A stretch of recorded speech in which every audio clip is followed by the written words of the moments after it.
నమస్కారం అండి. అంతర్యామిలో ఈరోజు అంశం ఎన్నెన్నో అనుకుంటాం కానీ మనకు అందించిన వారు చిమ్మపూడి శ్రీరామమూర్తి గారు. వివరిస్తున్నది మీ విజయభాస్కర్. మనిషి ఎదుగుతున్న కొద్దీ అతడి ఆలోచనల్లో మార్పులు వస్తుంటాయి. విద్య, జ్ఞానం, సహవాసం, సమాజం, దేశకాల పరిస్థితులు వీటికి అనుగుణంగాను వీటి ప్రభావంతోనూ ఆలోచనల్లో పరివర్తన కనిపిస్తుంది. ఆ ఆలోచనలు మంచివి కావచ్చు, చెడువి కావచ్చు. అలాంటి అన్ని ఊహలకు, ఆలోచనలకు కేంద్రస్థానం మనసే.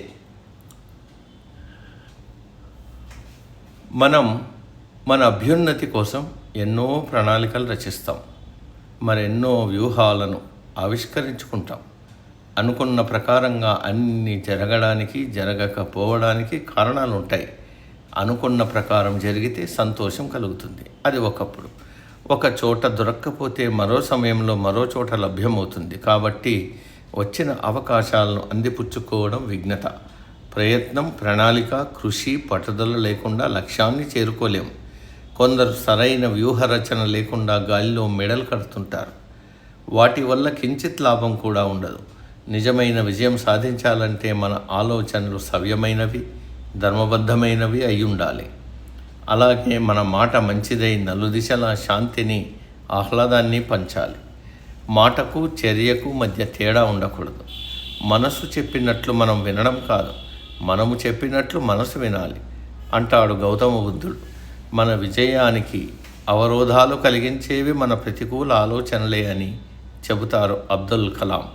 రావణుడు, దుర్యోధనుడు, శిశుపాలుడు, హిరణ్యకశపుడు వీరంతా దురాలోచనల, దుష్కృత్యాల మూలంగానే నేలకూలారు. మనిషి తనను తాను ముందు ప్రేమించుకోవాలి, గౌరవించుకోవాలి, తన సంకల్పాన్ని నమ్ముకోవాలి. ఏ కార్యక్రమాన్ని ప్రారంభించాలన్నా, కొనసాగించాలన్నా ఆయా రంగాలలో నిష్ణాతులైన పెద్దల సలహాలు, సూచనలు తీసుకోవాలి. పూర్వం రాజుల దగ్గర ఋషి, పండితుడు, బుధుడు ఎవరో ఒకరు సలహాదారుగా ఉండేవాడు. దశరథుడు వశిష్ఠుడి సలహాలను అనుసరించేవాడు. చంద్రగుప్తుడు మహామేధావి అయిన చాణక్యుడి సూచనలు తూచా తప్పక పాటించేవాడు. శ్రీకృష్ణదేవరాయలు మంత్రి తిమ్మరసు సలహా తీసుకుని జైతయాత్రలో విజయకేతనం ఎగరేశాడు.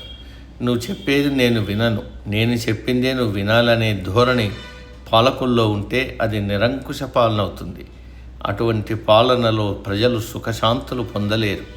అనుకున్నామని జరగవు అన్నీ అని ఒక కవి చెప్పినట్లు అన్నీ జరగకపోవడానికి అనుభవరాహిత్యం, అహంకారం, నిబద్ధత లేకపోవడం వంటివి కూడా కారణాలు కావచ్చు.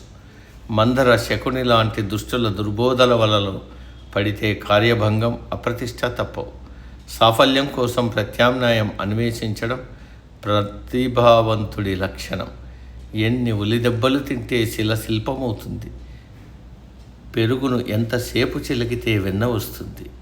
అహం దహనమైనప్పుడే ఈ సహనం అలవడుతుంది. అందుకు ఆధ్యాత్మిక చింతనం అత్యంత ఆవశ్యకం. ఒత్తిడి అనేది నీటి మీద నాచు లాంటిది. దాన్ని తొలగిస్తే స్వచ్ఛ జలమనే శాంతిని పొందగలుగుతాం.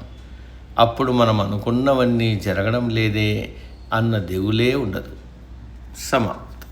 సర్వే జన సుఖినో భవంతు.